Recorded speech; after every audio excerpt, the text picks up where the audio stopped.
네, 자, 이제 출발해 보도록 하겠습니다. 일단 너무 고생하셨습니다. 뭐 화면은 다 끄고 계시지만, 네, 저랑 함께하고 계시리라 믿고요. 어, 그 하나 말씀드리고 싶은 건 괜찮으신 분들은 그 화면을 켜주셔도 좋을 것 같습니다. 화면을 켜는 건 뭐 다른 것 때문은 아니고 이게 아무래도 이제 굉장히 진지하게 쭉 가는 내용들인데 이제 화면을 켜놔야 좀 더 아무래도 사람들이 보기 때문에 집중을 좀 더 하게 되는 부분들이 있습니다. 그래서 뭐 그래도 아니어도 난 집중 잘할 거다 하시면 뭐 편하게 하셔도 되고 어쨌든 본인을 위해 오늘 말씀 잘 나눠보도록 하겠습니다. 지금 준비한 분량이 굉장히 많은데 그에 비해서 시간이 많지는 않기 때문에 좀 속도를 내서 가보도록 하겠습니다. 혹시 중간중간 궁금하신 거나 뭐 이런 게 있으시면 댓글 여기 채팅에 남겨주시면 제가 잘 볼 수 있을지는 모르겠지만 좀 확인해 보면서 최대한 갈 수 있도록 한번 해보도록 하겠습니다. 자, 그럼 바로 시작하겠습니다. 먼저 그 저번에 액츠 수련회 때는 제가 잠깐 나눴었는데 왜 이걸 하는가, 왜 말씀인가부터 좀 나눠보려고 합니다. 요한복음 1장 말씀 얘기합니다. 여러분 요한복음 1장 말씀 1장 1절 요한복음 1장 1절 뭐라고 시작하죠? 태초에 뭐가 계시니라? 태초에 말씀이 계시니라. 이 말씀이 하나님과 함께 계셨으니 이 말씀은 곧 하나님이시니라 말씀하고 있습니다. 우리가 하나님을 알고 싶다, 하나님 만나고 싶다라고 얘기는 하는데 말씀을 보지 않는다라고 하는 건 어불성설이다. 앞뒤가 맞지 않는 말이다라는 것이죠. 그래서 우리는 말씀을 읽어야 하고 말씀을 연구해야 하고 이 말씀이 어떤 뜻인지 점점 더 파헤쳐치는 노력들이 우리에게 필요하다는 것이죠. 자, 근데 그럼 말씀을 어떻게 읽고 묵상할 것인가? 여러 방법들이 있습니다. 우리가 지금 전후서 했던 것처럼 통독하는 방법들이 있고, 매일 하시는 것처럼 큐티하는 방법들이 있고, 그리고 좀 묵상하고 연구하고, 또 제가 또 암송 마스터였는데, 여러분 암송 막 제가 막 강제로 시키기도 했죠. 노래 막 부르고 했는데, 이런 여러 가지 방법들이 있습니다. 근데 이 중에서 오늘은 이 통독 그리고 묵상과 연구를 좀 떼서 우리가 통독한 말씀이 진짜 어떤 의미인지를 좀 구체적으로 좀 더 디테일하게 살펴보는 작업들을 오늘 50조를 통해서 진행하려고 합니다. 여러분 너무 기대되시죠? 네, 감사합니다. 돌아오지 않는 메아리지만 네. 좋습니다. 자, 근데 말씀은 정말 어떤 의미인가? 여러분 그런 거 있지 않으세요? 말씀을 읽다 보면 아, 내가 그냥 슥 지나갔던 말씀인데 아, 저런 의미였어? 약간 이렇게 될 때가 굉장히 많잖아요. 그냥 은혜만 받으면 되는 것인가? 내가 막 큐티하는데 내 마음대로 은혜 막 이렇게 묵상하고 아, 이거 이 단어 보니까 이런 뜻이네. 아, 그러면은 이런 뜻이겠다. 하나님 이렇게 말씀하시네. 이렇게 얘기할 수 있는데 이거 굉장히 위험해질 수 있습니다. 물론 안 하는 것보다 무조건 좋지만 내가 생각하는 내가 만든 하나님을 어떻게 만들어 놓고 하나님이라면 이렇게 말씀하셨을 거야라는 식으로 하는 것은 옳은 방법은 아닙니다. 귀납적 성경 연구라고 하는데 성경을 읽고 성경이 전체적으로 어떤 맥락으로 얘기하는지 문맥을 통해서 이 단어의 뜻과 여러 가지를 통해서 그러니까 이 말씀은 이렇게 말하는 거야. 이 말씀의 의미는 이거야. 라고 우리가 해석해야지. 이 말씀은 이런 얘기하는 걸 거야. 이거 봐. 이 단어도 이렇게 얘기하잖아. 이것도 이렇게 얘기하잖아. 이런 식으로 짜맞춰서 연역적으로 해석하는 것은 굉장히 위험하다라는 것이죠. 자, 그래서 성경 말씀은 하나님께서 수많은 하나님의 영감을 받은 저자들을 통해 기록하셨는데 이 저자들 1차 저자는 결국 하나님이죠. 근데 하나님 그리고 우리 고린도전후서 같은 경우는 바울이 이 저자인데 이 저자의 의도가 무엇이었는가? 이 단어를 쓸 때 또 이 문장을 쓸 때 어떤 말을 하고 싶어서 이렇게 쓴 것인가? 이런 것들을 우리가 구체적으로 파악해 보는 게 중요합니다. 또 이 이 글이 옛날 고대의 글이잖아요.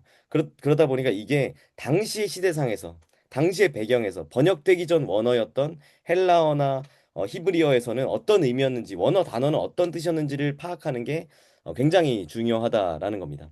왜냐하면 그때 당시 저자들은 자기 글을 읽는 독자들이 이 단어가 어떤 의미인지 내가 어떤 말인지 설명하지 않아도 다 알아들을 거라는 전제가 있었기 때문이죠.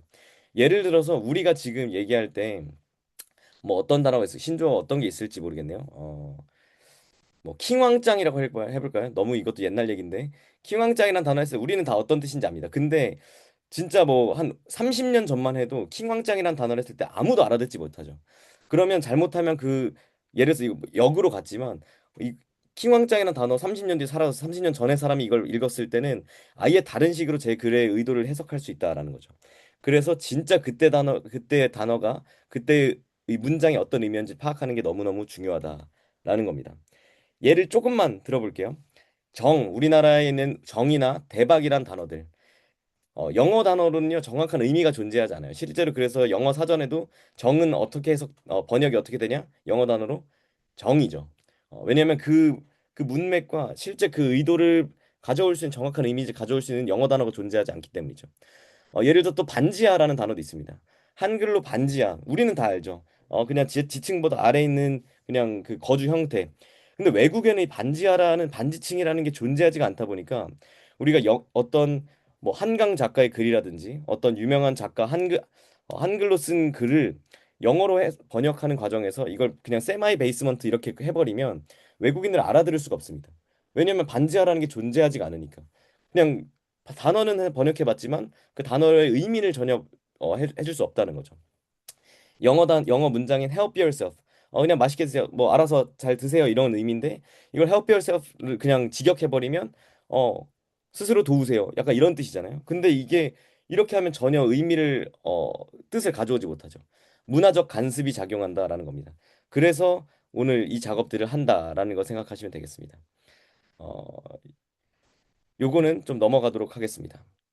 자, 그래서 어, 글이라는 것, 언어라는 것 안에는 문화적 함의가 들어있고 모호한 의미들이 들어가 있고 복잡한 감정 표현들이 들어가 있기 때문에 우리는 이 글을 읽을 때 특히 오래된 글일수록 이 글이 저자가 어떤 의도로 썼는지 당시의 시대상에서 당시의 문화에서는 이 단어가 어떤 의미로 쓰이고 있었는지 왜 이 단어를 썼는지를 파악하고 그렇게 알아보는 봄으로써 이 말씀이 어떤 의미를 하는 것인지를 아는 것이 너무 중요하다라는 것입니다.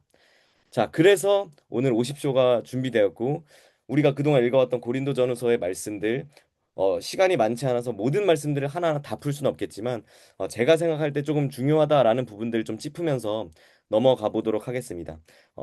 바라기는 이 시간이 그냥 의미 없는 시간이기보다 이 말씀이 이런 뜻이었구나. 그 재미를 좀 알아가는 말씀의 깊이와 재미를 알아가는 시간이기를 소망하며 출발해 보도록 하겠습니다. 자, 서로는 이제 마치고요. 이제 본격적으로 출발해 보겠습니다. 자, 고린도전서 1장 4절에서 7절을 보면 그리스도 예수 안에서 너희에게 주신 하나님의 은혜로 말미암아 내가 하나님께 감사한다. 너희가 그 안에서 모든 일 곧 모든 언변과 모든 지식의 풍족함으로 너희가 또 모든 은사에 부족함이 없이 이렇게 표현하고 있습니다. 바울이. 4절에 너희에게 주신 하나님의 은혜라는 얘기는 십자가 복음을 통해서 고린도 성도들 이 편지를 읽는 저자 그 독자들인 고린도 성도들이 구원의 은혜를 받았다는 사실을 다시 한번 얘기하고 있고 7절에서 너희가 모든 은사에 부족함이 없다라는 얘기는 제가 고린도전서 개관에서도 말씀드렸는데 고린도 교회 성도들은 굉장히 많은 성령의 은사들을 받은 교회였어요. 그것 때문에 문제도 많이 발생했지만 이것 때문에 많은 은사들을 받았는데 근데 고린도전서를 쓰는 이유 중에 하나 이 성령의 은사를 다루는 문제, 고린도 성령의 은사를 남용하고 오용하는 이 문제를 파헤치고 이것들을 좀 어, 치리하고 권면하기 위해서 이 편지를 씁니다. 그래서 서론처럼 고린도전서 1장 가장 초반부에서 이 너희가 모든 은사에 부족함이 없지만 이렇게 복선을 깔고 있다라는 거죠. 또 5절에서 모든 언변과 모든 지식에 풍족하다라고 얘기하고 있는 건 그때 여러분 제가 고린도전서 개관했을 때 기억나시겠지만 고린도 지역이 어떻다고 했죠? 어떤 도시라 했죠? 작은 도시였나요? 큰 도시였나요? 큰 도시. 못 사는 도시였나요? 잘 사는 도시였나요? 잘 사는 도시. 굉장히 많은 사람들이 오고 가고 똑똑한 사람들도 많고 그 아가야 지방의 행정 수도로도 기능했던 도시였습니다. 자, 그러다 보니까 엘리트들이 굉장히 많았어요. 근데 그러다 보니까 어떤 문제가 있으냐면 고린도 성도들이 이 복음이라는 것도 그 헬라 수사학, 레토릭으로 이해하려는 부분들이 있었어요. 그냥 지식의 관점에서만 이해하려는 잘못된 헬라식, 그 그리스식 사고방식들이 있었습니다. 그걸 지금 지적하고 있는 거예요. 그래서 고린도전서 앞부분에서 이 계속해서 지혜와 이 소피아라고 하는 지혜와 십자가 복음을 대조하고 있는데 이 이유는 고린도 교회 안에 이러한 문제가 굉장히 심각했기 때문입니다. 십자가 복음을 제대로 받아들인 그 의미대로 받아들이는 게 아니라 그냥 이 지식적으로 이걸 그냥 마치 그냥 헬라에 있는 여러 철학 중 하나로 받아들이려는 문제가 심각했기 때문에 이렇게 서론에서 지금 바울이 밝히고 있다라는 거죠. 자, 우리 잘 아는 말씀입니다. 괜찮으신 분들은 같이 따라 한번 읽어보겠습니다. 1장 18절 시작. 십자가의 도가 멸망하는 자들에게는 미련한 것이요 구원을 받는 우리에게는 하나님의 능력이라. 아멘. 여러분 너무 우리가 좋아하고 잘 아는 말씀이고 또 여기 노크 분들도 많이 계신데 우리 노크에는 작년에 또 주제 말씀이기도 했죠. 십자가의 도가 멸망하는 자들에게는 미련한 것이라고 합니다. 미련한 것이라는 것은 그 헬라어 단어로 소피아라고 합니다. 영어 단어는 foolishness, 바보 같은 소리로 들린다라고 얘기해요. 이게 무슨 뜻이냐? 이게 어떤 거냐면 복음을 들은 그 그리스인들, 헬라인들의 반응이 바로 이 반응이었다는 거예요. 자, 여러분 헬라 종교, 다른치 그리스 종교에서요. 신은 어쩌면 당연하지만 초인간적인 능력을 가진 존재였어요. 근데 초인간적인 능력. 여러분 그리스 로마 신화에 나오는 신들 다 아시잖아요. 포세이돈, 제우스, 뭐 헤르메스 뭐 장난 뭐 그 여러 가지 능력들이 엄청난 신들이잖아요. 근데 그런 문화권에 있던 사람들에게 있어서 어떤 신이 인간들에 의해서 십자가에 못 박혀 죽임을 당한다는 건요. 헬라인들에게는 상상도 할 수 없었던 일이었어요. 당시 로마 사회는 다신교 사회였거든요. 다양한 신들을 인정도 했어요. 다양한 신들이 존재해. 근데 인정만 할 뿐만 아니라 실제로 나도 누구 하나만 믿는 게 아니라 난 제우스도 믿고 헤르메스도 믿고 포세이돈도 믿고 다 믿어. 여기저기 다 믿어. 또 새로운 좋은 신들이 있으면 난 그들도 믿을 거야. 섬길 거야. 막 이렇게 얘기합니다. 그래서 사도행전을 보면 이름도 알지 못하는 신들을 위한 뭐 재단도 있다고 할 정도로 얘기하죠. 자, 근데 그런 사회에 들어가서 바울이 복음을 전합니다. 복음을 설명해요. 그럼 처음에는 그 헬라 사람들이 관심을 보여요. 오, 야, 내가 모르는 신이 있었네? 어떤 신이야? 야, 얘기 좀 해봐. 어떤 신이야? 이런 바울이 막 설명하죠. 그 막 사도행전에 많이 나오는 것처럼 뭐 하늘을 만드시고 천지를 만드신 분이시고 막 이렇게 설명을 쭉 합니다. 근데 이들이 확 걸리는 부분이 있습니다. 근데 그러다가 하나님의 아들인 예수가 오셨는데 그 예수가 십자가에 못 박혀 죽었다. 라는 얘기를 딱 듣는 순간 헬라 사람들의 반응이 어떻게 확 바뀌냐면 야 뭐야 그딴 신을 내가 왜 믿어? 야 그 인간에 의해서 신이라는 존재가 인간에서 죽어? 그러면 그딴 신이 나한테 뭐 해줄 수 있는데? 이런 생각 확 드는 거예요. 미련한 종교인 거죠. 그딴 신을 나한테 죽을 것 같은 신을 너네 왜 믿냐? 그딴 신을 왜 믿냐? 너네 진짜 멍청하다. 이런 반응들이 나왔다는 거예요. 근데 이게 그 당시에 그런 문화권 안에 살고 있던 성도들마저도 교회 밖의 사람들이 자기들의 신앙의 내용들을 다 자세히 알게 되면 비웃을 거라는 거를 너무 잘 알고 있었어요. 그래서 이들이 어떻게 하냐면 복음의 핵심이 우리 십자가에서 죽으신 못 박혀 죽으신 예수인데 이걸 변두리로 밀어냅니다. 그리고 대신에 헬라 철학에서 강조하는 지혜, 아리스토텔레스, 플라톤, 수많은 철학자들이 강조했던 그 지혜를 그 중심부로 다시 그 가져와서 넣어 놓습니다. 헬라인은 지혜를 찾는다 얘기하잖아요. 그래서 믿지 않는 헬라인들이 보기에도 좀 그럴듯해 보이게 복음을 인간의 지혜, 이런 지식들 헬라 수사학으로 치장하고 포장한 거예요. 근데 이 모든 이유는 다른 게 아니라 고린도 교회 성도들이 십자가에 달려 못 박힌 예수를 부끄럽게 생각했기 때문이다. 라는 거죠. 이들 성도들마저도 십자가에 못 박힌 예수를 부끄럽게 생각했기 때문에 이들을 이렇게 밀어내고 있었던 것이 여기서 우리가 찾아볼 수 있습니다. 1장 22절, 23절에서 유대인은 표적을 구하고 헬라인은 지혜를 찾으나 라고 얘기하고 있습니다. 이 말은 여러분 유대인들은요 메시아를 기다립니다. 유대인들은 메시아를 기다려. 우리 복음서 이제 내일부터 또 마가복음 통독도 시작할 텐데 깜짝 PPL이지만 여러분 내일부터 마가복음 통독 많이 관심 가지시고 들어와서 함께 하시면 되겠습니다. 자, 근데 마가복음을 보면 아시겠지만 유대인들은요 메시아를 기다려요. 메시아를 기다려요. 네가 그 메시아냐? 우리가 찾던 그 선지자냐? 메시아냐? 계속 묻거든요. 근데 그들이 기다렸던 메시아는 어떤 메시아냐면 큰 능력을 행하는 표적을 보여주는 메시아거든요. 이 이유가 구약에서부터 계속 예견되어 왔기 때문이에요. 그래서 우리한테 표적을 좀 보여달라. 막 마가복음, 마태복음, 마가복음, 누가복음, 요한복음 할 것 없이 계속 요청합니다. 예수 자신한테 얘기하는 거예요. 네가 메시아면 증명하라는 거예요.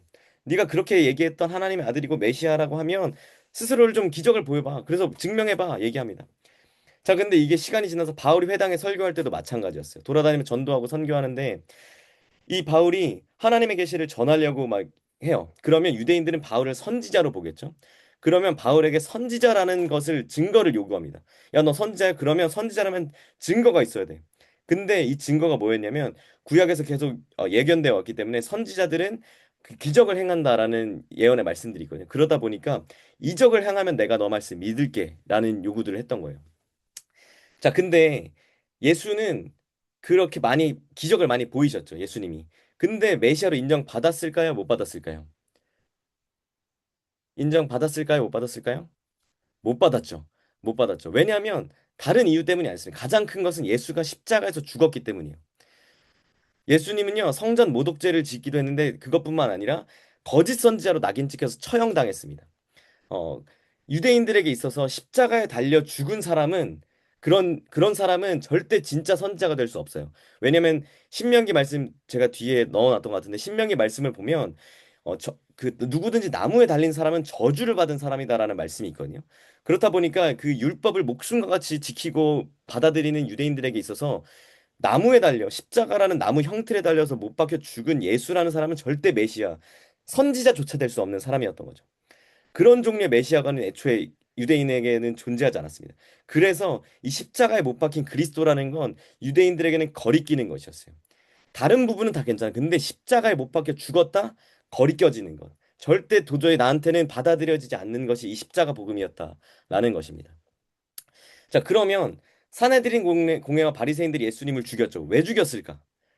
그들이 막 어떤 옛날 영화에서 막 표현하는 것처럼 막 악한 사람들이라서 막 살인을 막 즐기는 막 사이코패스들이라서 그랬을까요? 그럼 아닙니다. 오해하시면 안 돼요. 막 그 사람들이 막 사이코패스라 막 갑자기 가다가 막 사람 찔러 죽이 이런 사람들이 아닙니다. 범죄자들이 아니에요. 그들은요 율법을 생명을 걸고 막 지키는 사람들이었어요. 근데 그게 너무 과했을 뿐이지. 예수님조차 못 알아볼 정도로. 근데 그들이 살인을 지킬 수가 없어요. 왜냐하면 십계명에조차 나와 있는 살인을 즐길 수가 없습니다. 뭐가 문제였냐면 그들은 아까 얘기한 것처럼 예수를 거짓 선지자로 봤어요. 근데 율법에서는 그런 거짓 선지자를 죽이라고 얘기했어요. 그렇기 때문에 그들은 목숨과도 바꿀 수 없는 율법을 지키기 위해서 예수를 죽인 거예요. 예수님이요 안식일법을 안 지키세요. 안식일에 제자들이 막 밀을 비벼 실냐 얻고 막 손 마른 자 고치고 막 이런 기적들을 행하거든요. 그러다 보니까 유대인들의 관점에서 어떤 느낌이 드냐면 선지자 중에 선지자, 우리의 모세오경 그 율법을 만드신 토라를 만드신 모세가 만든 율법을 어긴 예수는 진짜 선지자일 수가 없다. 예수는 선지자일 수가 없어. 그러기 때문에 저는 저 사람은 거짓 선지자야. 그러니까 저 사람은 죽여야 돼. 거짓 선지 우리를 혼동시키고 잘 가고 있는 사람들을 죽음의 파멸의 길로 몰고 가는 잘못된 사람이야라는 관점 때문에 예수를 죽인 거다라는 거죠. 자, 계속해서 좀 더 설명해 드리겠습니다. 여기 거리끼는 것이라는 단어가 있는데 저를 한번 따라할까요? 스칸달론. 스칸달론. 여기 나오는 거리끼는 것이라는 헬라어 단어가 스칸달론이라는 단어인데요. 영어 성경으로 보면 스텀블링 블락, 걸려 넘어지는 것이라고 번역하는데 사실 이 단어로만 보면 그 의미를 완전히 다 잘 전달하지는 못해요. 이 단어 하나로는. 정확히 설명하려면 배교에 빠지게 하는 잘못된 가르침이 이 스칸달론이라는 단어입니다. 자, 여러분 그림을 그려볼게요. 저와 함께 따라오시겠습니다. 지금 2000년 전으로 쭉 가보겠습니다. 2000년 전이에요. 자, 바울이 이제 회당들을 다니면서 로마 도시들을 다니면서 회당에 들어갑니다. 십자가 복음을 전하려고 해요. 자, 근데 가서 내가 회당에 들어갑니다. 근데 가서 얘기를 해요. 나 가말리엘 문화에서 공부했다. 가말리엘 당시 엄청난 유대 학자였거든요. 그래? 그러면 회당장이 있었는데 회당장이 그러면 이번 주에 와서 말씀 좀 전해달라. 혹시 바울 선생님 말씀 좀 전해줄 수 있으실까요? 이렇게 얘기를 합니다. 왜냐면 모든 회당마다 랍비가 다 있진 않았거든요. 그러니까 말씀을 잘 전할 수 있는 사람들이 모든 회당이 준비되어 있던 건 아니었어요. 자, 그럼 바울이 이제 가서 말씀을 전하죠. 근데 말씀을 전하는데 처음에는 유대교랑 특히 초기 기독교는 굉장히 비슷했기 때문에 유대교 사람들이 막 다 앉아서 회당에서 바울 말씀을 막 듣습니다. 아, 그렇구나. 근데 듣다 보니까 뭐 그냥 유대교에도 믿음이 별로인 사람도 있었을 거 아니에요. 근데 그 사람들은 그냥 그렇구나. 아멘, 아멘 하면서 지나갑니다. 집에 가. 근데 그때 당시 그 회당장이라든지 유대교에서 높았던 사람들이 듣다가 잠깐만 유대교 가르침이랑 잘 알고 있는데 잠깐 이거 뭔 얘기하는 거야? 십자가 복음 예수가 뭐 십자가에 못 박혀 죽고 부활했다? 야, 이거 완전 스칸달론이잖아. 이거 완전 스칸달론이잖아. 이렇게 얘기할 때 이 단어가 스칸달론이거든요. 이거 완전히 지금 우리 유대교 사람들을 잘못된 배교로 빠지게 하는 잘못된 가르침이잖아. 이거 스칸달론이네. 이러면서 바울을 찾아갑니다. 야, 너 뭐야? 너 뭐야? 뭐 이딴 얘기를 가르쳐. 왜 스칸달론을 가르쳐? 이거 뭐야? 이러고 그때부터 재판이 시작되고 우리가 사도행전에서 계속 보는 뭐 여러분 아시죠? 뭐 재판 받고 막 끌려가고 막 고문 당하고 막 두드려 맞고 이런 것들이 그 다음에 이렇게 시작되는 작업들이거든요. 그래서 스칸달론이라는 단어는 뭐다? 잘못된 것을 그 배교에 빠지게 한 잘못된 가르침을 스칸달론이라 한다. 그리고 유대인들은 이 바울의 가르침을 이렇게 스칸달론이다 이렇게 받아들였다라는 것이죠. 자, 좀 말씀을 좀 이제 지나가서 속도를 좀 내서 넘어가도록 하겠습니다. 고린도전서 3장에 우리가 잘 아는 말씀, 아볼로에 관한 말씀들이 나옵니다. 6절 말씀, 나는 심었고 아볼로는 물을 주었으되 오직 하나님께서 자라나게 하셨다라는 말씀을 합니다.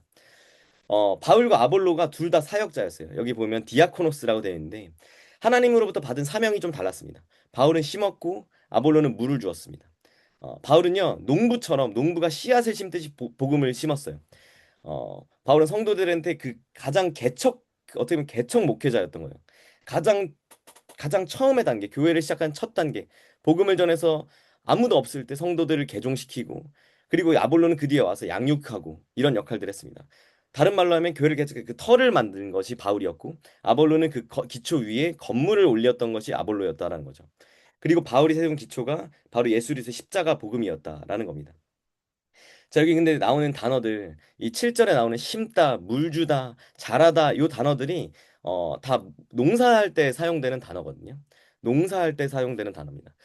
뒤에도 오늘 계속 보겠지만 저번에 그 빌립보서 어 오십시오, 빌립보서 오십시오를 할 때도 자주 제가 말씀드렸었는데 바울이 즐겨 하는 작업들이 뭐냐면 복음을 설명할 때 이 편지를 받는 수신자들에게 이 사람들이 잘 알아들을 법한 내용들을 가지고 자꾸 설명합니다.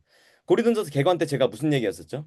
그 이스트미아 제전이라는 체육 대회가 있었다. 그 경기가 있었고 그래서 나 달리는 것 향방 없지 않네. 나 싸우는 거 허공치지 않네. 이 얘기를 하면서 그 얘기 하면서 알아들을 수 있게 설명했다고 했었잖아요. 이것도 마찬가지예요. 여기서도 그들이 자꾸 그 농경 사회였기 때문에 농사할 때 쓰는 용어들을 사용하면서 이들이 알아듣기 쉽게 좀 설명하면서 풀어가고 있습니다.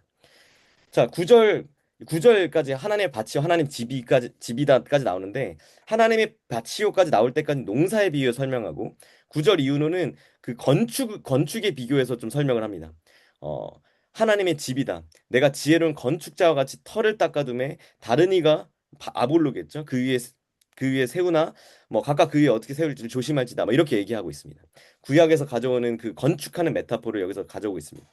바울은요, 항상 본인의 소명을 이야기할 때 그 농사 메타포 그리고 건축 메타포를 짝지어서 언급을 자주 합니다. 나중에 바울 서신들을 여러 가지 읽어가다 보면 농사 얘기다, 밭이다, 뭐 물 준다 이런 것도 얘기하는데 또 여기 건물을 세운다는 얘기를 같이 하는구나를 볼 수 있습니다. 아까도 얘기했지만 바울은 본인을 교회를 개척하는 교회 첫 시작이자 앞쪽 부분을 담당하는 사람이라고 얘기해요. 그래서 바울은 선교 여행, 전도 여행을 다니잖아요. 그래서 바울이 뭐 하냐면 가서 교회를 개척하고 복음을 전하고 교회를 세워요. 그리고 어느 정도 시간이 지나고 교회가 조금 안정되면 떠납니다.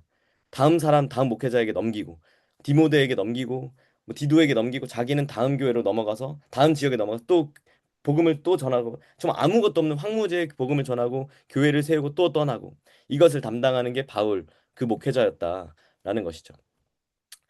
자, 고린도전서 6장 가보도록 하겠습니다. 여러분 잘 따라오고 계신가요? 너무 혹시 지루하고 재미없으신 건 아니시죠? 너무 재밌을 거라고 제가 네, 기대하며 네, 감사합니다. 자, 고린도전서 6장 가보도록 하겠습니다. 고린도 6장에 보면 너희 중에 누가 다른 이와 더불어 다툼이 있는데 구태여 불의한 자들 앞에서 고발하고 성도 앞에서 하지 않느냐 이런 얘기들 합니다. 그 재판 법정과 관련된 얘기들이 나와요. 근데 여기서 불의한 자들이라고만 그냥 말씀만 보면 밑에를 안 보고 그냥 불의한 자들만 보면 그냥 나쁜 사람들 얘기하나 보다라고 우리는 그냥 하고 휙 넘어가기 너무 쉬운데 이 말씀이 이 불의한 자들이 어떤 걸 의미하는지 좀 같이 좀 살펴보도록 하겠습니다. 일단 결론부터 얘기하면 여기서 나오는 불의한 자들은요 재판장들을 일컫습니다. 재판장. 그 고대 시대에는요 사법부라는 게 사실 따로 존재하지 않았어요. 보통 여러분 아시겠지만 우리나라도 생각해 보면 조선 시대 때 어떤 재판관이 있는 게 아니라 사또가 있었잖아요. 그 고을마다. 그리고 사또가 행정도 관리하고 군사도 관리하고 그러면서 어떤 잘못한 사람들을 막 처벌하고 이것도 동시에 관리했었죠. 이게 고대 시대는 마찬가지였어요. 그리스 로마 지역도 사법부가 존재하는 게 아니라 총독이 있었는데 이 총독이 재판도 진행하고 사법부 역할도 담당했다라는 거죠. 자, 근데 너무 안타깝게도 사법부의 어떤 사법적 정의라는 게 거의 존재하지 못했습니다. 어, 여러분 당시 도시는 당시의 인구가 지금 오늘날만큼 많지 않았던 걸 여러분 아실 거예요. 근데 그러다 보니까 당시 도시들도 지금만큼 크지 않았거든요. 자, 그러면 그리고 또 지금보다 그때는 더 이동하는 것이 쉽지 않았다 보니까 보통은 내가 자란 지역에서 아는 사람들이 많았고 그리고 또 거기를 거의 벗어나지 않는 경우들이 많았습니다. 자, 그러면 내가 사는 나와바리 안에는 내 네트워킹인 사람들이 많았어요. 내가 아는 사람들이 많았다는 거죠. 자, 근데 재판을 누가 열었을까요? 왜 재판이 보통 벌어졌을까? 민사소송이 왜 열렸을까? 돈이 없는 사람들이 고발을 했을까? 아니면 돈이 많은 사람들이 고발을 많이 했을까요? 일반적으로는 돈이 많은 사람들이었어요. 있는 놈들이 더하다는 얘기를 우리 하죠. 돈이나 권력이 많은 사람들이 돈이나 권력 없는 사람들을 끌고 갑니다. 재판정으로 끌고 가요. 그리고 고소합니다. 이놈이 내 돈 띵가 먹었다고. 이 사람이 나한테 내 밑에서 일하던 노예였는데 얘가 돈 다 안 갚고 튀었다. 얘가 내 돈 삥땅 쳤다. 제가 너무 비속어가 많이 나오는데 어 얘가 뭐 그렇게 했다 저렇게 했다 이런 식으로 되게 고발을 많이 했습니다. 어 이런 식으로 주장하면서 고소를 많이 했던 거예요. 근데 당시에는요, 사실 그 문서가 이런 것들이 많지 않았고, 사실 오늘날만큼 그런 행정 시스템들이 잘 갖춰져 있지 않았기 때문에 어떤 증인을 두고 그 돈을 빌릴 때 그 증인을 두는 것이 사실 공증의 역할을 많이 했습니다. 근데 여러분 그 그때 사회에서 돈이 많으면 그 사람 증인을 매수하는 게 얼마나 쉬웠을까요? 자, 예를 들어서 제가 뭐 은솔님 여기 은솔님 계신데 은솔님에게 자 돈을 빌려줬다 치겠습니다. 자, 그리고 여기 뭐 화면에 보이니까 성빈님한테 제가 증인을 서달라고 했어요. 자, 은솔님이 나한테 10,000불 빌려갔다. 성빈님 이거 증인해 주세요. 오케이 오케이 다 사인 오케이 했습니다. 근데 제가 돈이 필요해요. 자, 그러면 어떻게 하냐면 갑자기 제가 은솔님 붙잡아다가 법정에 갑니다. 그리고 그 전에 먼저 성빈님한테 내가 너한테 3,000불 줄게. 딜을 합니다. 자, 그리고 법정 가죠. 은솔이 나한테 돈 2만 불 가져갔는데 안 갚았다. 갑자기 은솔님 깜짝 놀랐어요. 뭔 소리냐? 나 10,000불 빌렸다. 성빈님이 저 사람 증인이다. 증인님 얘기하세요. 성빈님 얘기하죠. 당연히 2만 불이다. 예. 이게 너무 판을 치는 행위들이 많았다는 거예요. 이런 식으로 근데 문제는 증인만 매수한 게 아니라 재판장도 돈으로 매수를 하는 경우가 너무 많았습니다. 그래서 당시 사회에서는 이 재판장들을 불의한 자들이라고 표현하는 경우들이 많았어요. 경멸하는 표현으로. 이렇게 문제를 일으킨 사람 돈 많은 사람들이었고. 여기서 나와 있지만 어쨌든 상류층들만이 이런 변호사들을 고용할 수 있었고 이런 것들을 돈 없는 사람들은 그 커버하기가 너무 어려웠다라는 거죠. 그래서 아까 얘기한 것처럼 재판관들은요, 그 돈이나 인간관계. 왜냐면 그 재판관들은 사실 잘 사는 사람들이었을 거 아니에요. 웬만하면 엘리트들이. 그러면 보통 이 고소하러 오는 사람들인 그 원고들이랑도 보통 더 친해요. 피고들보다는. 왜냐면 그물이 그물이니까. 좀 더 잘 사는 사람들끼리 친한 사람 네트워킹이 많이 이루어졌겠죠. 그러다 보니까 돈에도 약하고 인간관계도 약한데 내가 아는 철수야. 나랑 어렸을 때부터 같이 친구였던 애야.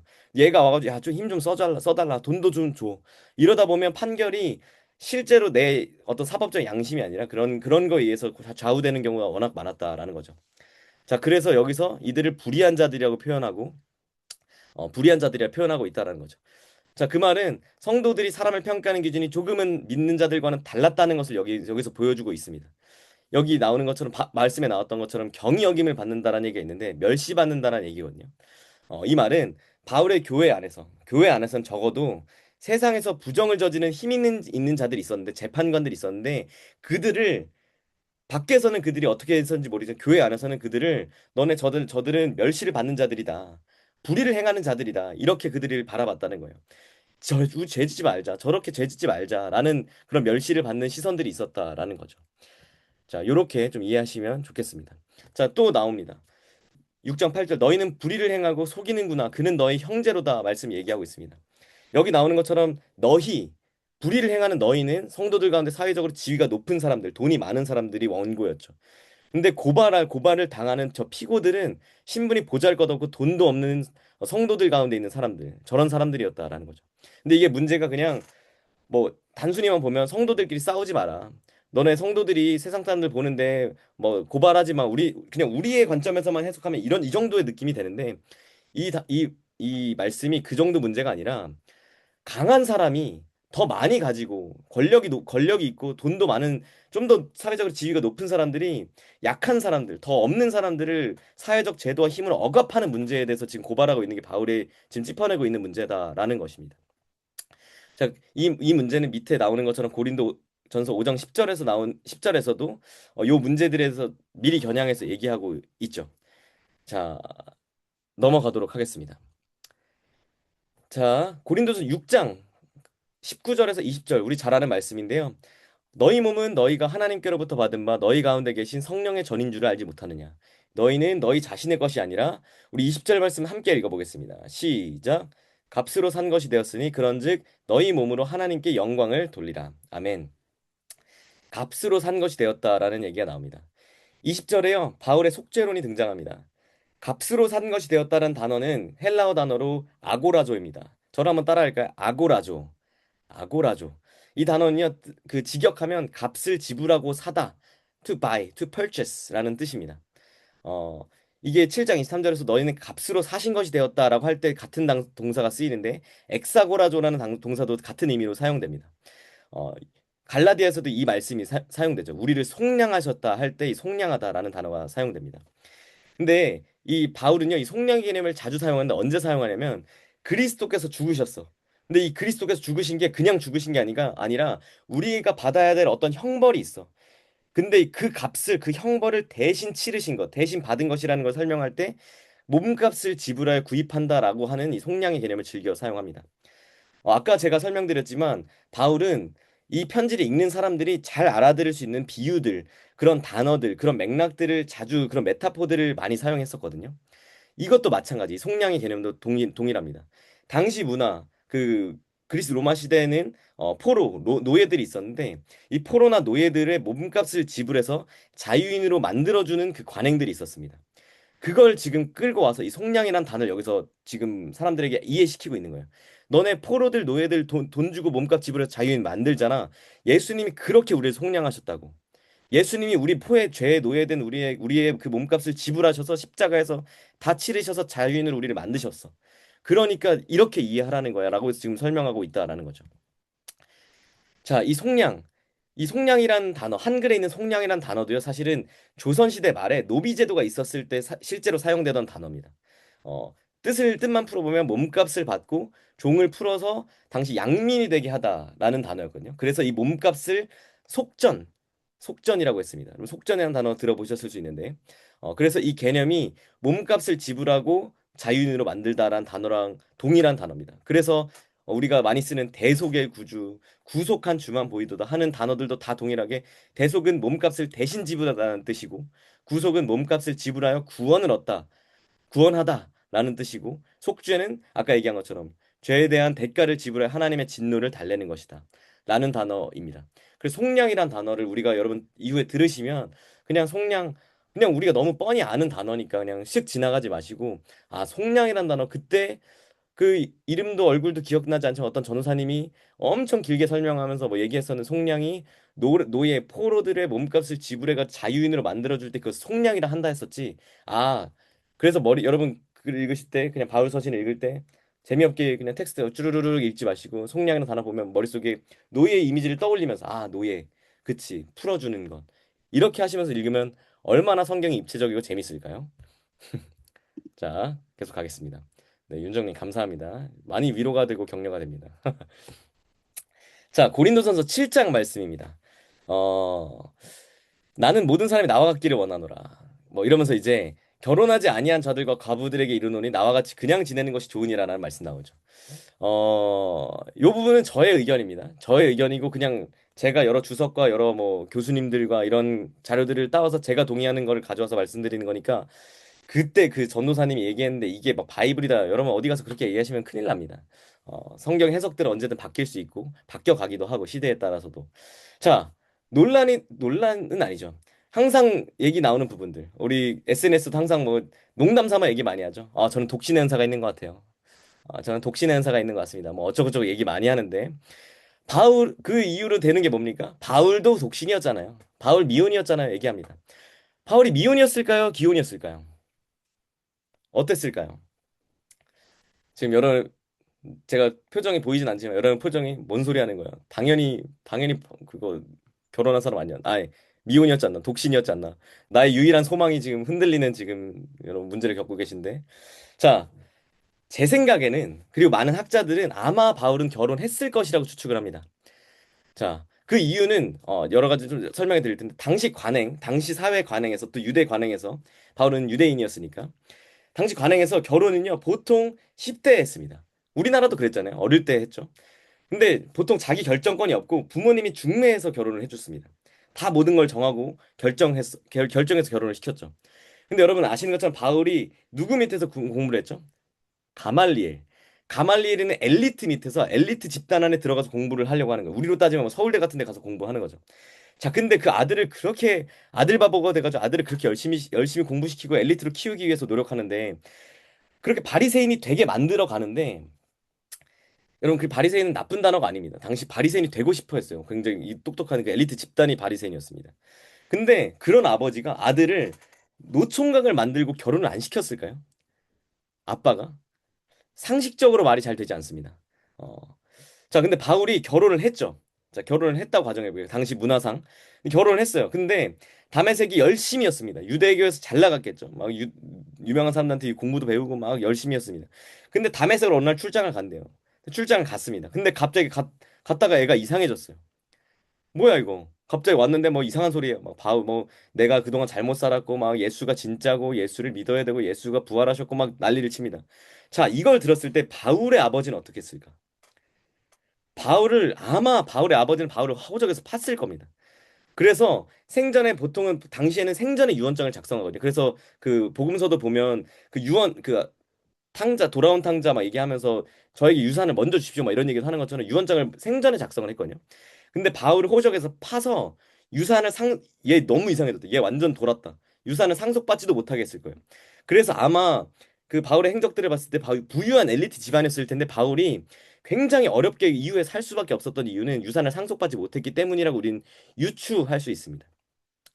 바울의 와이프 역시 이 사태를 파악하고 바울이 완전히 돌았다라는 걸 발견한 이후에 또 그 바울의 아버지가 그녀를 야 그냥 너 가라 그냥 우리에 미쳤으니까 너 인생도 꼬이게 하지 말고 가라 그냥 가라 이렇게 돌려보내지 않았을까 싶습니다. 또 뿐만 아니라 고린도전서 9장 말씀을 보면 게바와 같이 믿음의 자매된 아내를 데리고 다닐 권리가 없겠냐 얘기합니다.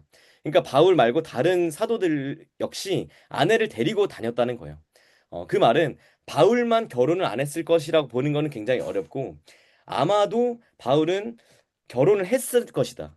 그 문화상 안에서 아빠가 결혼을 시켰을 것이다. 하지만 바울이 다메섹에서 그 다메섹 도상에서 갑자기 예수를 만나며 완전히 뒤집어진 사건을 경험하고 나서 이혼을 당했을 가능성이 매우 높은 것 같다라고 많은 학자들은 유추하고 있습니다. 또 좀 더 설명드리면 바울이 여기 7장 34절 보면 시집가지 않은 자 그리고 처녀를 구분해서 단어를 사용합니다. 시집가지 않은 자는 아가모스라는 헬라어 단어를 쓰고 처녀라는 단어는 파르테노스라는 단어를 구분해요. 근데 만약에 같은 단어라고 하면 사실 구분할 이유가 별로 없을 것 같은데 시집 가는 자, 가지 않은 자, 처녀 이거를 구분하는 걸로 봐서는 아마도 이 시집 가지 않은 자는 결혼했다가 돌싱이 된 사람 그래서 자기와 같이 그대로 지내진 나와 그대로 지내든지라고 할 때 야가모스는 자기의 모습과 같이 설명하는 게 아닐까라고 저는 하고 있습니다. 자, 여기서 이제 바울은 내가 너에게 좀 빠르게 설명하고 있는데 시간이 많지 않아서 여러분 양해해 주시면 감사하겠습니다. 자, 7장 28절 말씀에서 보면 이렇게 쭉 얘기합니다.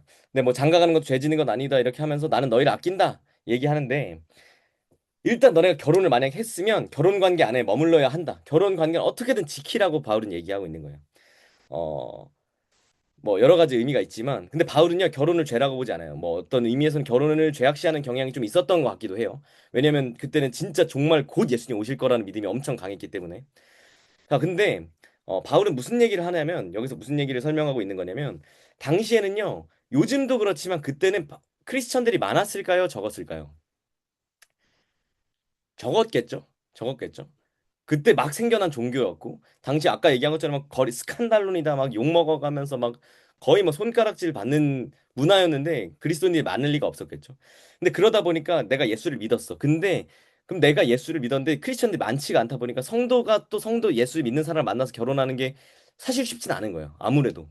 그러면 믿지 않는 배우자를 만나서 결혼을 하게 되면 그 가정에서 얼마나 고난을 많이 당하겠어요. 놀림도 많이 당하고 손가락질 많이 그래 얼마나 고난이 많겠어요. 그러니까 바울이 그것을 안타깝게 여기서 굳이 신앙이 다른 사람과 결혼해서 그 고난의 길을 굳이 가지는 말아라. 그냥 차라리 혼자면 혼자 지내는 게 좋지 않겠냐라고 얘기하는 의미도 있다라고 볼 수 있다라는 것입니다. 자, 그래서 뭐 넘어가기 전에 자, 여러분도 여기 계신 분들 배우자 기도하고 계신데 가능하면 다른 신앙이나 믿음 없는 분보다는 믿음이 있는 분을 우리 SNS 안에서 만나서 다 결혼하시기를 이곳에 계신 분들이 유부의 세계로 오십시오. 축복합니다. 자, 네. 자, 넘어가겠습니다. 자, 고린도서 9장 19절 말씀 보면 내가 자유로운데 스스로 모든 사람에게 종이 된 것은 더 많은 사람을 얻고자 함이라 라고 말씀하고 있습니다. 굉장히 중요합니다. 오늘 이제 50초 중에서 제가 아주 핵심 중 하나로 지금 보고 싶은 부분인데요. 아까 얘기했지만 바울은 신분이 높은 집안이었을까요? 낮은 집안이었을까요? 아마도 높은 집안이었을 것이다. 어, 근데 이게 바울이 뭐라 얘기하면 스스로 모든 사람의 노예가 되었다. 모든 사람의 종이 되었다라고 얘기하고 있어요. 바울이 수공업자 텐트 메이커 여러분 들어보셨죠? 텐트 메이커로 막 작업장에서 다른 수공업자들, 다른 노예들이랑 함께 앉아서 맨날 거의 하루 대부분 노동을 하면 살아가면서 살아간 그 생활하는 모습들을 좀 떠올려 보면 그려보면 이게 과장법이 아니란 걸 알 수 있어요. 바울이요 하루 세 끼도 못 먹었을 가능성이 굉장히 높습니다. 왜냐하면 바울은 그 수공업자들이 그걸로 근근히 버티며 살아가는데 바울은 이 돈을 아껴 써야 돼요. 왜냐하면 이걸 아껴서 그 선교 여행에 보태서 썼어야 되거든요. 그러다 보니까 바울이 나중에 막 고린도후서에서 막 길게 설명하지만 내가 헐벗고 매 맞고 굶주리고 막 얘기할 때 그게 그냥 뭐 비유적으로 얘기하는 게 실제로 헐벗고 옷도 못 사 입은 거예요, 많이. 왜냐하면 헌금해야 되거든요. 선교 떠나야 돼. 그 돈 아껴야 되거든요.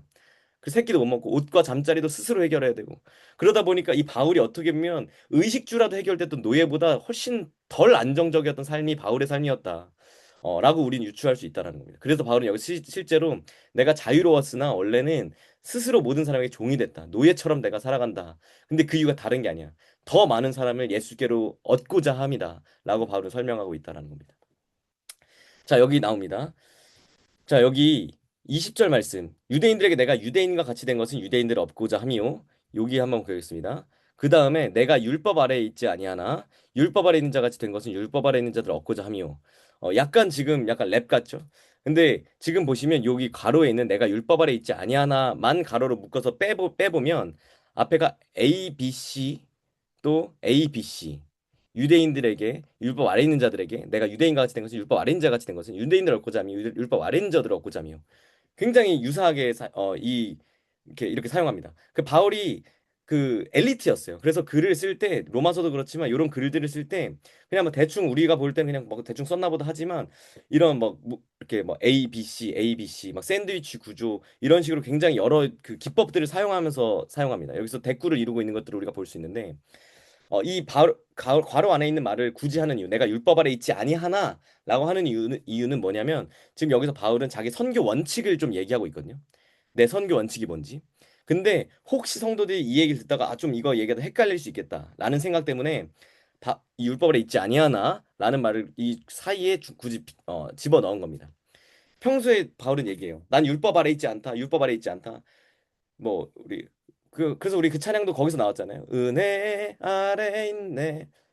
갑자기 제가 음이 기억이 안 나는데 뭐 뭔지 아시겠죠? 뭔지 아무튼 율법 아래 있지 않고 은혜 아래 있다 이 찬양처럼.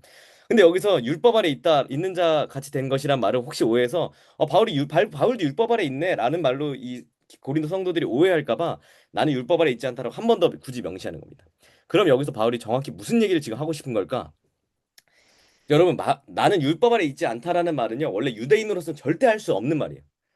어, 유대인 자 근데 그래서 여기서 바울이 이런 말을 공공연하게 하고 다녔다는 거는 자기 스스로를 나는 이제 더 이상 유대교 신자가 아니야라고 봤다는 또 다른 증거이기도 합니다. 그리고 이런 말 때문에 유대인들에게 고난을 당하고 막 두드려 맞은 원인이기도 했거든요.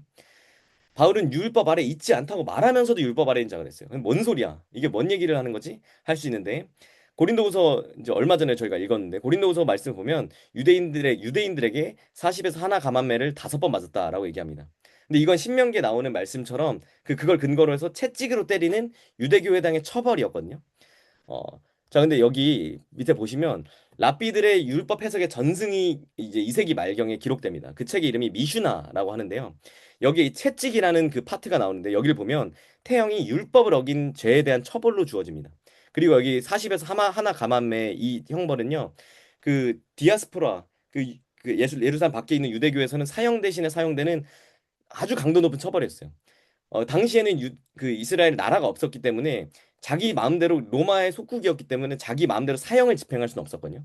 그러다 보니까 사형을 할 수는 없고 사형 대신에 높은 처벌을 했던 게 바로 이거였던 거죠.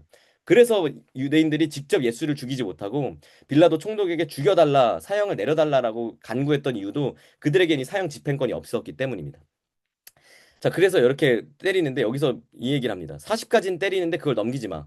왜냐면 매를 지나치게 때리면 네가 네 형제를 경히 여기는 것이 될까 하노라 이 말씀을 하거든요. 자, 여기서 근데 여기서 40대를 딱 때리면 혹시 하나 더 지나가면 율법을 어기는 게 되니까 아까 얘기한 것처럼 유대인들은 율법을 목숨처럼 여겼거든요. 그래서 40에서 하나 가만매를 때렸습니다. 혹시라도 때리다가 헷갈려서 하나 더 때려서 41대 되지 않게 하려고.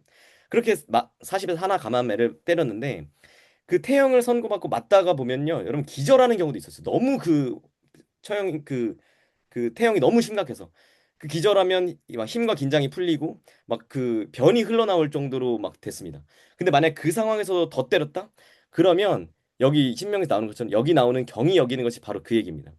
그 지경이 됐는데 막 변을 흘리고 막 기절해가지고 막 그렇게 늘어졌는 데까지 더 때리는 것은 경이 여기는 것이다.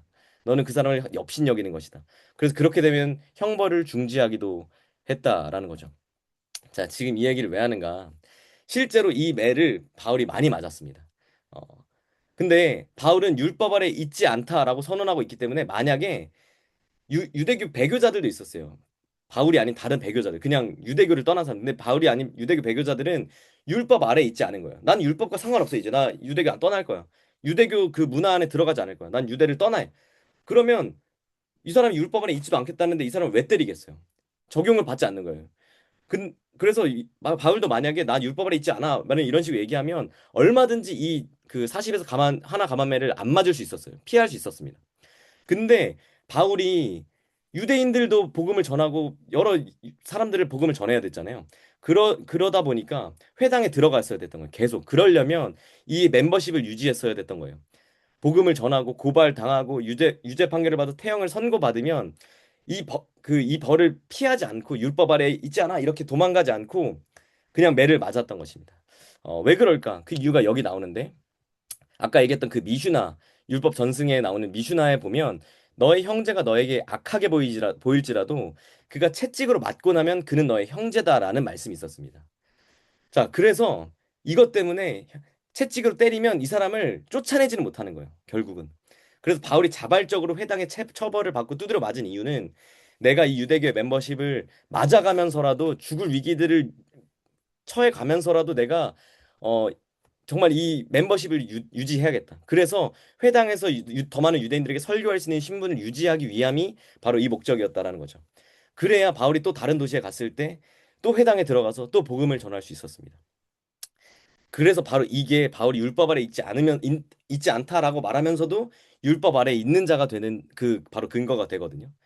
어, 그래서 바울은 이렇게 자신을 스스로 율법 아래 스스로를 율법 아래 가두고 그래서 두드려 맞고 하면서까지라도 했던 이유는 딱 하나. 다른 것이 아니라 한 사람이라도 더 구원하기 위함. 한 사람이라도 더 구원할 수 있다면 내가 두드려 맞고 정말 죽을 위기를 많이 처하더라도 난 얼마든지 감수하겠다. 라고 했던 것이 이 바울의 고백이자 바울의 선택이었다라는 것을 이 말씀을 통해서 우리 볼 수 있습니다. 자, 여기 나오는 것처럼 여기 뒤에 고린도전서 9장 21절부터 나오는 말씀도 여기 나오죠. 내가 아무쪼록 몇 사람이라도 구원하고자 함이다라고 얘기하는 것처럼 아무쪼록은 어떻게 해서든지라는 뜻이고 몇 사람이라도는 약간 몇 명이라도 한 명이라도 한 영혼이라도 더 구원하기 위해 내 자신을 내 목숨까지도 내어놓았던 것이 바울이었다라는 것이 오늘 고린도전서 말씀을 통해서 우리는 볼 수 있습니다. 여기 고린도서 또 이어지는 9장 24절부터 26절 말씀도 똑같습니다. 여기 여러분 기억나시죠? 아까도 제가 찬양했는데 아무도 멜로디를 알아듣지 못하셨지만 나 달리는 것 향방 없지 않고 싸우는 것 허공치지 않 뭐 이렇게 하는데 네, 아무튼 그때 고린도서 개관 여러분 기억하시죠? 뭔 얘기하는지 모르시는 분들은 여러분 단톡방에 있는 개관 영상을 꼭 보시면 도움이 될 것 같습니다. 근데 여기서는 그 앞에 설명했던 것들은 그 아까 그 이미 했던 것들은 좀 차치하고 넘어가겠습니다.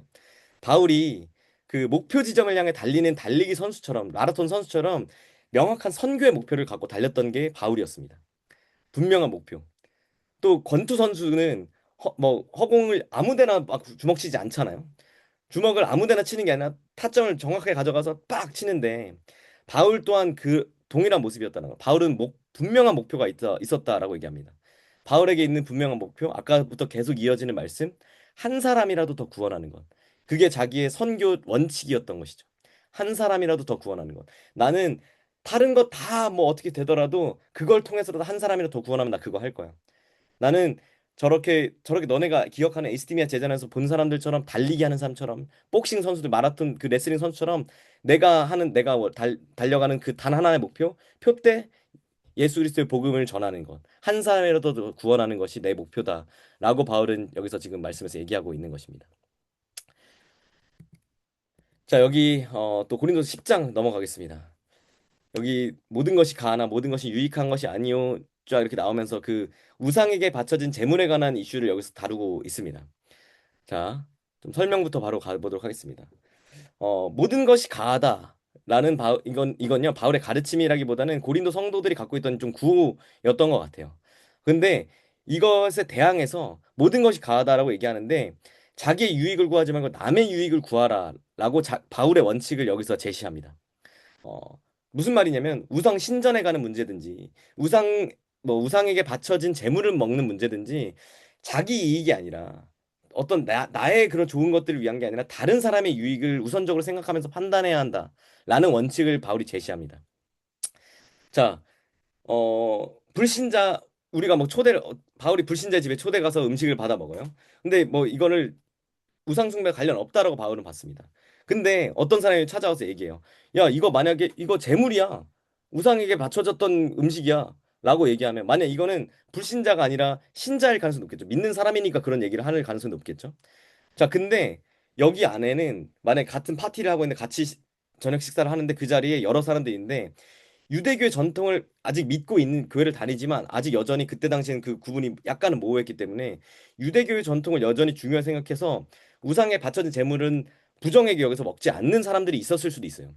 자, 그러면 어, 어떤 사람이 이거 재물이에요. 우상에 바쳐진 음식이에요라고 얘기하면 근데 내가 이걸 먹어. 그러면 그 유대교에서 온지 얼마 안 된 사람은 유대교 전통 아직 다른 사람은 마음이 어려워질 거 아니에요? 저 사람 예수 믿는다고 했는데 바울 선생님이 저 음식을 먹네. 뭐 어떻게 된 거지? 야, 저 사람 뭐야 잘못된 거냐? 막 이런 얘기들이 나올 수 있다 보니까 그 내 양심이 아니라 나는 괜찮아. 이게 죄라고 생각하지 않아. 하지만 저 사람의 양심을 위해서 먹지 않아야 한다라고 얘기하고 있는 거죠. 어, 자, 그래서 넘어가면 그래서 너희가 먹든지 마시든지 너희가 뭐 우상에 바쳐진 것을 먹든지 마시든지 다른 게 아니라 하나님의 영광을 위해서 하라라고 여기서 지금 얘기하고 있다라는 것입니다. 다른 게 아니라 너의 자유를 막 주장해. 뭐 술 죄 아니잖아요. 마시면 안 되는 거 아니잖아요. 막 죄 아닌데 전 죄라고 생각 안 해요. 막 마셔.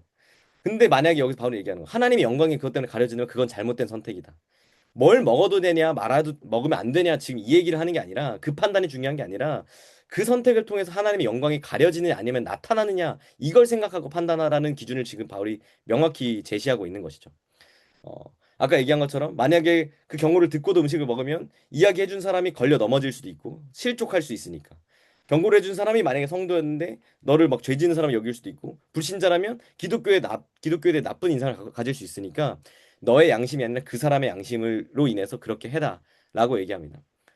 또 여기 밑에서 바로 성도들에게 다른 사람을 걸려 넘어지게 하는 사람이 되면 안 된다라고 얘기하는데 이것도 또한 마찬가지의 맥락이죠. 너가 너의 자유 때문에 다른 사람을 실족하게 만들면 절대 안 된다라고 얘기합니다. 너희가 뭐 너의 자유를 위해 이것저것 음식을 먹는 문제가 죄가 아니야? 오케이, 그거 오케이. 알겠는데 그게 문제가 아니라 그것 때문에 다른 사람과의 관계가 틀어져? 다른 사람이 너 때문에 실족해 마음이 어렵대? 그럼 하지 말라고. 교회 세우는데 방해되잖아. 교회가 유대인을 전도하는데 걸림돌을 만들어? 그럼 안 돼. 헬라인을 전도하는데 걸림돌을 만들어? 그럼 안 된다고. 중요한 건 그거라고 얘기하는 겁니다. 그래서 여기서 좀 우리가 생각해 봤으면 좋겠는 부분은 여기 계신 분들 다 우리 청년이고 저도 청년이었고 저도 직장 생활했던 사람이라 사실 술 문제에서 자유로울 수 있는 사람이 단 한 명도 없다는 걸 잘 알고 있습니다. 근데 우리가 질문해야 되는 건 술이 죄냐 아니냐. 막 술이 취하면 안 취하면 괜찮은 거 아니냐. 뭐 에베소 6장 18절 말씀을 보니까 그 말씀 나오던데 뭐 술 취하지 말라 이는 방탕한 것이 그럼 술 취하지 전까지니까는 괜찮다. 나는 맥주는 안 취하니까 괜찮다. 뭐 지금 이 얘기를 하는 게 아니다라는 거죠. 그게 아니라 만약에 너가 술 마시는 모습을 보고 누군가 믿는 사람이 혹시 마음이 어려워져. 예수님 믿는데 왜 저렇게 하지? 안 믿는 사람 입장에서도 또 안 믿는 사람 입장에서 예수 믿는 저 사람 다를 게 하나도 없네. 복음의 도움이 복음을 전하는 도움이 안 된다. 하나님의 영광을 가리는 선택이라면 그거 하지 말아라. 그거 하지 말아라. 라고 바울이 고린도 성도들에게 부탁하고 있는 것입니다. 자, 쭉 넘어가 보세요. 제가 네, 지금 PPT가 아직 한 반밖에 못 왔는데 지금 벌써 1시간이 거의 탔네요. 일단 좀 가보고 뭐 2탄을 돌아오든 좀 최대한 해보겠습니다. 자, 고린도전서 14장입니다. 14장. 자, 여기 이제 고린도전 12장부터 14장 12장에 제가 말이 꼬이네 잠시만요. 여러분 고린도전 12장이 어떤 장인지 여러분 기억나시나요? 그 전에 고린도 13장이 어떤 장인지 기억나시나요? 유명한 장 이름이 있죠? 무슨 장? 사랑장. 사랑장. 그 앞에 12장은 뭐다? 은사장. 왜냐면 은사장 끝날 때 내가 가장 좋은 은사를 너에게 보이노라 이러면서 딱 시작하기 때문에. 예, 감사합니다, 헤라님. 자, 근데 자, 여기서 14장에서 제가 이제 좀 설명을 드리도록 하겠습니다. 아까 앞에서부터 나오던 얘기에 좀 이어지는 얘기인데요. 여기 지금 16절, 23절, 24절에 알지 못하는 처지에 있는 자, 알지 못하는 자들, 알지 못하는 자들이라고 계속 나옵니다. 여기 나오는 알지 못하는 자가 그 헬라어로는 이디오테스. 저를 한번 따라할까요? 이디오테스. 이디오테스. 이디오테스는요, 교육 수준이 낮은 사람을 가리키는 말이 아니에요. 알지 못하는 처지에 있는 사람이 무식한 사람을 얘기하는 게 아닙니다. 이 단어는요, 어떤 그 완전히 숙달된 전문가도 아니고, 그렇다고 완전히 초보도 아닌, 그 전문가와 초보 중간에 있는 사람을 가리키는 단어가 이디오테스거든요. 약간 어쨌든. 그래서 교회에서는 이 이디오테스가 어떻게 쓰였냐면, 완전히 개종한 신자도 아니고, 그렇다고 전혀 믿음이 없는 불신자도 아닌 그 사이 중간에 있는 사람들을 가리킨다 할 수 있습니다. 우리로 따지면 뭘까요? 요즘으로 따지면 약간 안개? 안개와 같은 성도님들, 가나안 성도들 약간 이런 비슷한 느낌이라고 할 수 있겠죠. 근데 오늘날로 하면 또 다른 말로 하면 구도자, 그 시커라고 할 수 있죠. 구도자 예배도 있는 것처럼. 그 바울 교회 예배에는요, 세 가지 종류의 사람들이 모여 있었습니다. 첫 번째, 당연하지 믿는 사람들, 예수님 믿는 사람들, 세례를 받고 정식으로 교회 멤버 된 사람들. 두 번째, 믿지 않는 사람들, 복음에 대한 지식이 전혀 없는 사람들. 근데 세 번째 부류가 하나 더 있었어요. 여기 얘기하는 것처럼 알지 못하는 자들. 이디오테스들이 있었습니다. 예배에는 자주 참석해요. 꽤 열심으로 참석하고 적극적으로 참석했어요. 근데 완전히 믿지 않는 사람들이 있었습니다. 이 이디오테스들. 자, 아까 얘기한 것처럼 12장부터 예배에 대해서 은사에 대해서 쭉 설명해 왔죠. 자, 근데 이 사이에 13장에 사랑장이 끼어 있습니다. 샌드위치 구조로. 자, 이렇게 할 때는요. 이거를 강조하기 위한 목적이 크거든요. 당시 그 수사학과 이렇게 그 문법 사이에서는. 여기 14장 16절을 보면 무식한 처지에 있는 자가 내가 무슨 말을 하는지 알지 못하고 내 감사 얻지 아멘하뇨. 네가 영으로 축복할 때 무식한 처지에 어떻게 알아듣겠냐 이 얘기를 합니다. 예비 신자들 아까 얘기했던 이디오테스들이요. 예배를 구경하는 게 아니라 예배에 들어와서 예배를 참석해요. 예배를 같이 드려요. 근데 바울은요. 그 이디오테스들을 굉장히 중요하게 생각했습니다. 아직 믿음이 완전히 있지 않은 사람들이 있는데 그 사람들 예배를 같이 드리고 있는데 너네가 고린도 교회가 은사를 많이 받아서 막 방언도 받고 예언도 받고 있는데 너네가 알지 못하는 말로 막 갑자기 영으로 막 방언으로 막 기도하고 찬양해. 그러면 그 이디오테스 사람들 입장에서는 그 사람들 입장에 어떻겠어요? 확 어우 야 이거 약간 미친 사람들인가 보다. 그러니까 이런 반응이 나왔겠죠. 그러면서 오히려 그런 그들의 행동이 내가 받은 은사를 막 뽐내는 그런 것들이 저 이디오테스들이 예수 그리스도를 만나고 복음을 받아들이는데 도움이 더 안 될 수 있기 때문에 그렇게 하지 말아 달라. 참아 달라. 라고 여기서 부탁하고 있는 거죠. 예배가 하나님께 드리는 거지만 함께 예배하는 자들 그 이디오테스들 예비 신자들 아직은 예수를 잘 알지 못하는 자들에게도 유익이 되어야 한다. 그들을 우리가 좀 배려해 줘야 된다. 우리가 뭐 방언 안 좋은 거다 뭐 이런 문제가 아니라 배려하자. 커뮤니케이션 문제다라고 얘기하고 있는 겁니다. 자, 이거 사진 여러분 보이시나요? 이게 뭐 정확한 사진은 아니고 당시 그리스 로마 시대에 있던 실제 거주 형태였거든요. 근데 지금 보시면 여기가 그 건물이고 여기가 인트랜스입니다. 여기 인트랜스 홀 이렇게 보이시죠? 이런 느낌인데 근데 여기는 그래서 밖이에요. 사람들은 이렇게 막 밖에 막 돌아다니는 겁니다. 막 이렇게 돌아다니고 막 이렇게 돌아다니고 이제 집 안으로 들어오고 아파트 같은 형태였는데 자, 자, 요걸 뭐 염두에 두고 자, 당시에 어땠냐면 교회 문이 막 열려 있었어요. 이렇게 활짝 열려 있는 형태였거든요. 인트랜스 홀이 있고. 근데 불신자들이 안에서 막 어떤 막 소리들이 들리니까 지나가던 사람들이 야, 저기 원래 조용했는데 뭐지? 뭐지? 하면서 궁금해하면서 막 들어요. 왜냐면 보통 그때 당시에는 교회 건물이 있기보다는 교회 가정 교회가 많았거든요. 집 안에서 예배를 드리는. 그러다 보니까 가정 교회에서 예배를 드리는 대로 막 들어와요. 근데 그 안에 들어왔는데 어차피 이들이 이디오테스일 수도 있고 아니면 아예 불신자들일 수도 있는데 왔는데 그 안에서 막 다 방언하고 있어 막 바바바바바바바바 막 이렇게만 하고 있어. 그러면 어땠을까? 당연하지만 야 여기 다 미친 사람들만 있다. 여기 뭐 안 되겠다. 뭐야 여기 이상한데 하고 돌아 나갔을 거라는 거죠.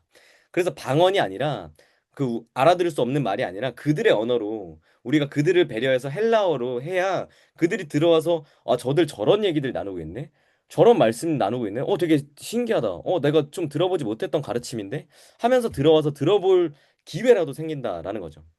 어, 여기서 우리가 좀 제가 말씀드리고 싶은 부분은 예수반보 전도법을 들으신 분들도 여기 좀 많이 있는 걸로 알고 있는데 거기서도 그 최성현 목사님이 바이블 아카데미 예수반보 전도법에서도 하셨던 얘기가 어, 그 신학 용어 빼고 간증문 써보기 막 이런 것도 했다고 제가 들었어요. 근데 우리가 교회 안에 사용하는 언어들이 교회 문화가 세상의 언어나 문화와 막 지나치게 다르면 어쩌면 불신자들 이 안에 왔을 때 너무 불편하고 견디기 어렵고 적응하기 어려울 수도 있다라는 겁니다. 제가 여기서 얘기하는 건 여러분 그러니까 막 교회에 있는 언어들 다 막 바꾸고 막 이렇게 하라라는 게 아니라 배려의 문제라는 거죠. 배려의 문제. 우리가 적어도 새 가족들이 우리에게 올 때, 우리 순환의 새 가족들이 왔을 때는 조금 더 내가 어쩌면 내가 잘 설명 못하는 건 여러분 그거는 내가 확신이 없고 내가 잘 말로 쉽게 쉬운 말로 설명하지 못하기 때문일 수도 있습니다. 그렇기 때문에 우리가 노력해야 되는 거예요. 내가 믿고 있는 이 믿음과 내가 알고 있는 이 복음을 어떻게 쉬운 말로 세상의 언어로 설명할 것인가를 고민해보고 그래서 그들의 언어로 풀어낼 수 있고 그들이 거리끼지 않으면서도 좀 알아들을 수 있는 말로 하려는 것 노력들이 필요하다. 그래서 우리 SNS에도 프로젝트 예배도 했을 때 사실 그런 피드백들 종종 있다는 거 알고 있습니다. 예배가 너무 불편하다. 왜 예배 막 뜨겁지 않냐 이렇게 하는데 어쩌면 우리에게는 너무 뜨겁고 나에겐 너무 익숙한 예배 형식이 어쩌면 우리 예배에 찾아온 이디오테스들 아직 알지 못하는 자들에게는 너무 불편한 것들 막 방언처럼 들리는 내용들일 수 있다라는 거죠. 그래서 가끔이라도 우리가 그렇게 한 달에 한 번 하고 있잖아요. 또 12월에 한 달 하고 있는데 좀 우리의 신앙도 믿지 않는 사람들에게 너무 분리된 용어가 아니라 그들의 언어로 우리가 좀 찾아가서 대화식으로 찾아가서 뭐 제가 막 성미나 막 하면서까지 얘기할 정도로 우리가 좀 그들의 언어로 다가가는 노력들이 우리에게도 좀 있어야 하지 않을까 좀 생각해 보면 좋겠습니다. 네. 제가 너무 길어지면 안 되니까 한 45분까지만 하고 한 10분만 더 하고 일단 뭐 다 못 끝내더라도 마무리 일단 오늘은 해야 되지 않을까 싶습니다. 여러분들이 표정이 굉장히 피곤해 보이기 때문에 여러분 또 오늘 다 퇴근하고 오셨는데 제가 직장인이었을 때를 생각하면 내가 직장인인데 지금 끝났는데 이렇게 길게 얘기하면 너무 힘들 수 있겠다는 생각이 들어서 자, 아무튼 자, 또 가보겠습니다. 고린도전서 14장 아주 논쟁이 많이 되는 말씀이죠. 여자는 교회에서 잠잠하라. 여자는 교회에서 잠잠하라. 여기 계신 자매님들 다 잠잠하십시오. 막 이렇게 제가 얘기하는 것처럼 보일 수 있지만 또 이것만 편집해서 여러분 혹시 딴 데 막 릴스로 올라가면 네, 또 다음 주에 돌아오는 주에 저도 사임 인사해야 되니까 용서해 주시고 자, 좀 설명해 드리도록 하겠습니다. 이 말씀이요. 실제로 여자는 교회 잠잠하라 뭐 이렇게 얘기하는 말씀이 실제로 오늘날에도 그 예배에서 여자의 위치 그리고 여성 안수에 대한 그 논쟁의 중앙에 있는 말씀입니다. 실제로 이 말씀 때문에 일부 교단들에서는 여성 안수도 주지 않고 그래서 여성 목사님들이 없죠. 어 근데 바울은요. 일단 좀 먼저 짚고 넘어갈 건 바울이 고린도전서 11장 5절 앞을 보면 물은 여자로서 머리에 쓴 것을 벗고 기도나 예언을 하는 자는 그 머리를 욕되게 하는 것이니 이는 머리를 민 것과 다름이 없다. 이렇게 얘기를 하거든요. 그러니까 바울이 예배에서 여성이 기도하고 예언하는 것 자체를 금지했던 건 아니에요. 여기서 얘기하는 거는 그랬으면 기도 예언 자체를 하지 말라 했지. 뭐하러 굳이 뭐 머리를 쓴 것을 벗고 기도하는 거 예배하는 예언하는 게 문제라고 하지 않았겠죠. 지금 여기서는 그게 문제라는 거죠. 그러니까 우리가 유추할 수 있는 건 어, 예배에서 여성이 기도하고 예언하는 것은 전혀 금지하지 않았던 것으로 보인다, 바울이. 그래서 여성의 어떤 무조건적인 침묵을 요구하는 본문은 아닌 것 같다라는 것이 제 의견입니다.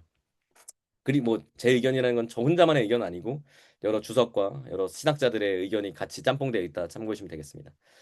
어. 근데 바울은요 평소에 다른 여기 나와 있는 지금 여기 다른 본문들도 보시면 알 수 있지만 여자가 남자와 동등한 입장에서 활동하는 것을 허락하고 그것을 전혀 이상하게 여기잖아요. 나중에 막 로마서 16장도 보면 너희에게 뭐 이들을 추천한다 하면서 막 베베에 대한 얘기도 베베가 여성도예요. 근데 뭐 그런 얘기들을 언급하고 그래서 바울은 전혀 여자를 막 무시하고 막 이렇게 했던 것으로 유추하기는 좀 어렵습니다. 이 한 절 때문에 바울의 다른 말씀들에서는 여성들의 그것들 막지 않는데 갑자기 이 말씀 때문에 바울은 여성들은 잠잠하라 이렇게 했다는 게 약간 어렵다는 거죠. 자, 그래서 우리가 여기서 봐야 되는 건 뭐냐면 이 단어를 보면 여자는 교회 잠잠하라고 되어 있는데 영어로 보면 영어 성경이 지금 있으신 분들은 보시면 그냥 women이라고 되어 있지 않고 아무 위면들이나 잠잠하라가 아니라 the women 정관사가 붙어 있습니다. 더 우먼들이라고 적혀 있어요. 그리고 헬라어도 보면 여기가 귀나이케스라는 단어인데 이 여성들인데 앞에 아이가 여기가 이게 또 정관사 더입니다. 그 여자들이라는 거죠. 그 여자들. 그래서 여기서는 지금 무슨 얘기를 하는 거냐면 단순히 생물학적으로 여자들은 다 조용해라는 얘기를 하는 게 아니라 그랬으면 이 정관사가 없어야 맞는데 그게 아니라 여기 이 앞에 있는 본문이 지금 이 질서에 관한 얘기를 하거든요. 아까 얘기한 것처럼 여기 은사에 대한 얘기들이 나오면서 막 혼잡했다고 아까 얘기했잖아요. 막 예언하고 막 방언하고 막 이런 사람들이 많다 보니까 하나님은 무질서의 하나님이 아니라 화평의 하나님이야. 그러니까 성도가 교회에서 모든 성도가 교회에서 함과 같이 그 질서를 지키지 않는 그 여자들은 교회에서 잠잠하라. 그 시끄럽게 하고 질서를 어기는 그 여자들은 잠잠하라라고 얘기하는 거죠. 특정한 시대, 특정한 교회, 특정한 여성들에게 말하는 것이다라는 것입니다. 아, 이걸 설명하면 좀 또 길어지는데 그래도 조금 설명해 드리자면 여러분 그 영화 300 보셨나요? 영화 300 보신 분들 계시죠? 영화 300 보면 그 소년이 막 올라가지고 그 무녀에게 막 신탁을 받는 거 여러분 보셨죠?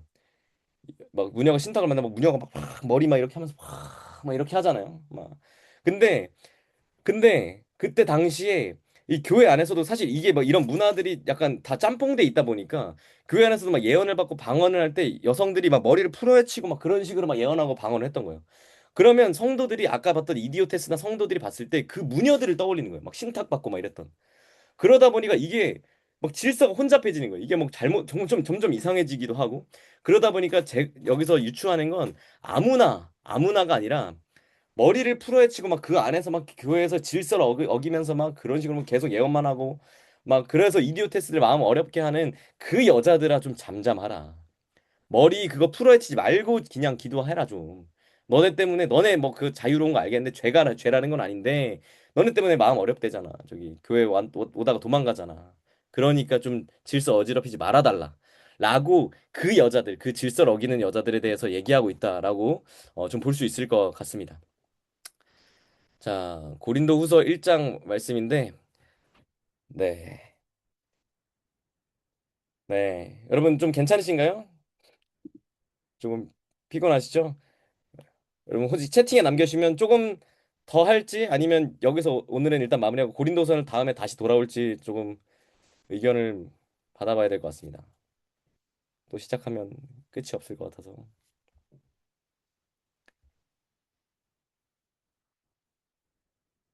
네, 채팅 남겨주시면